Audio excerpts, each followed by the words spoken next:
single dad rescued a billionaire, then left without a word. The night was quiet in the city, until a black SUV sped around the corner and slammed into a lamppost. Smoke hissed from the engine, and the woman behind the wheel struggled to force the jammed door open. Inside was Clara Vance, one of the wealthiest businesswomen in America, known for her steel will and ruthless boardroom tactics. But right now, she wasn't a billionaire. She was a terrified woman, trapped in a wreck. Out of the shadows came Ethan Cole, a single dad, working 2 jobs to raise his little daughter. He had just finished his late shift at the garage when he heard the crash. Without hesitation, he sprinted across the street, braving the sparks and fumes. "Stay still, ma'am," he said firmly, prying the door open with his bare hands and sheer determination. He pulled her out just as flames licked the hood. Seconds later, the car exploded. Clara coughed, staring up at him in shock. You saved my life."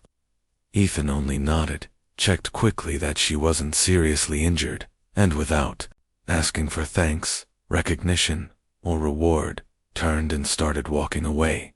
"Wait," Clara called, her voice shaking. "At least tell me your name." But Ethan kept going, disappearing into the night like a ghost. 4 days afterward, Clara couldn't forget the rough hands that had pulled her to safety, or the calm strength in his eyes. She ordered her people to search the city for him, but no trace appeared. What she didn't know was that Ethan had no interest in fame or fortune. He had only one focus: his daughter at home, asleep and waiting for her father. For him, that was reward enough. Yet destiny had other plans. Clara was not a woman used to being left without answers, and she was determined to find the mysterious single dad who had saved her life. The crash that night made headlines. News outlets speculated about how Clara Vance, the billionaire CEO of Vance Industries, had nearly lost her life in a fiery accident. Yet she told no one about the man who saved her, partly because she didn't even know his name, but she remembered him. His quiet strength, his steady voice, the way he didn't linger or boast. It was the first time in years Clara had felt vulnerable, and the first time someone had helped her without wanting something in return. Ethan's world, meanwhile. Ethan Cole returned to his modest 2-bedroom apartment. His daughter, Lily, 7 years old, with big, curious eyes, ran into his arms as he walked through the door. "You're late again, Daddy," he smiled, ruffling her hair. "Had to help someone tonight, Pumpkin, but I'm here now." He tucked her into bed, kissed her forehead, and sat by the window, staring out into the night. He didn't regret saving the woman, but he wanted no part of her world. His life was simple: pay rent, fix cars, pack Lily's lunches. Complications were dangerous. Clara's search. Clara couldn't let it go. She ordered her assistant to pull surveillance from every street camera near the crash. Weeks of searching finally revealed a blurry image: a tall man in a grease-stained jacket, walking away from the wreck. Her curiosity turned into determination. One evening, her sleek black town car pulled up outside a small auto shop on the edge of town. Clara stepped out in heels that didn't belong in the dusty lot. Inside, she spotted him, Ethan, sleeves rolled up, working under the hood of an old truck. Her breath caught. "It was him." "You," she said softly. Ethan froze, wiped his hands, and turned. Recognition flickered in his eyes, but instead of surprise or pride, it was guarded. "You shouldn't be here," he said simply. The clash of worlds. Clara thanked him, but Ethan brushed it off. "I did what anyone would have done." "No," she replied, stepping closer. "Anyone else would have filmed it on their phone, or waited for the fire trucks. You risked your life. Why? Just walk away."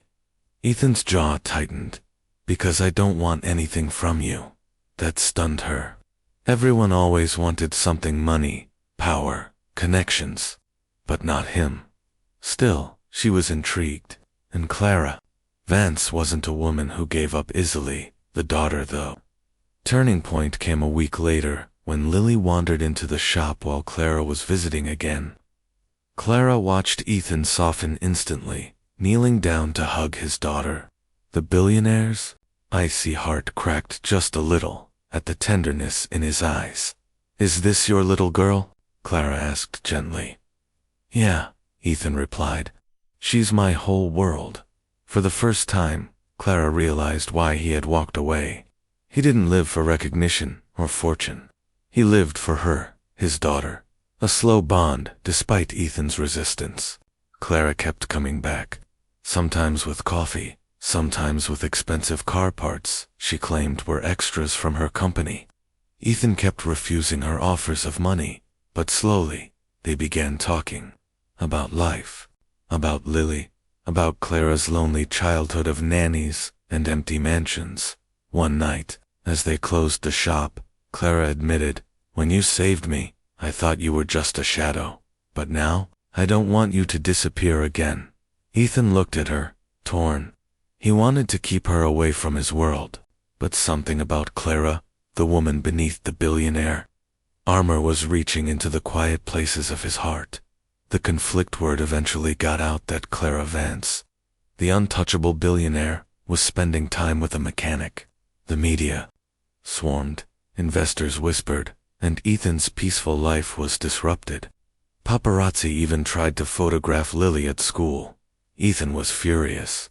"This is exactly why I didn't want you in our lives," he snapped one night. Clara's eyes stung. "I never wanted to hurt you or Lily. I wanted to thank the man who saved me. And maybe," she hesitated, "maybe I wanted him to save me again. From myself." Ethan's silence cut deeper than anger. The choice for days, Ethan avoided her. But Lily, innocent and wise beyond her years, asked softly one night, "Daddy, why don't you let Miss Clara be our friend? She looks lonely." That pierced his heart. Ethan realized he had been so focused on protecting his daughter that he forgot something else, teaching her what it meant to let people in. The ending one evening, Clara returned to the shop, expecting another cold dismissal. Instead, Ethan handed her a wrench. "You wanted to be here. Fine, then help me fix this engine." Clara blinked, then smiled, truly smiled, not the CEO smile polished for cameras. She rolled up her sleeves, and in that small garage, billionaire and single dad found common ground. It wasn't about saving or being saved anymore. It was about building something together.